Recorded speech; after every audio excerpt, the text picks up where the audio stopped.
I'm a professor of mathematics, and this is my first day back in my office after spring break. So I want to tell you what I did during my spring break, which was really invigorating and very rewarding. First, I actually traveled to the Canary Islands to give a talk in a conference organized by undergraduate students for undergraduate students in mathematics. It was a blast. That was me giving my talk about mathematical dragons to an audience that was just so enthusiastic and so engaging that it's just a pleasure to talk to students that are so excited to do mathematics and to learn about mathematics. It's just the best. Here's a group photo with some of the organizers and also some local officials. This person right here is Fernando Clavijo, who is the president of the government of the Canary Islands and who came to the closing ceremony for the conference, and I got to meet him and talk a little bit. I actually took my chance to ask him if the government is providing enough funding for public education and for public universities in the islands so that they can run and promote beautiful and wonderful events such as this one.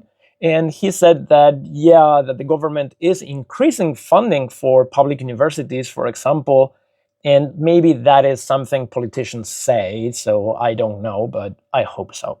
In the second half of my spring break, I traveled to Syracuse, New York, in upstate New York for the 51st annual New York State Regional Graduate Mathematics Conference, which is another awesome event that graduate students put together for graduate students in mathematics. I was one out of two keynote speakers for the conference. And by the way, the other talk by Ramon Van Handel from Princeton was mind-blowing. It was so good. And so were the talks by many of the graduate students that spoke at the conference about their research and about their thesis.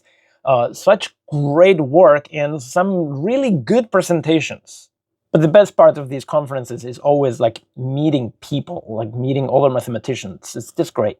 And I graded some homework and I graded some exams and I wrote some problems, practice problems for an exam that is coming up. And I wrote the exam that is coming up and I wrote some referee reports and I sent some papers to referees as an editor and many other things all in one spring break week.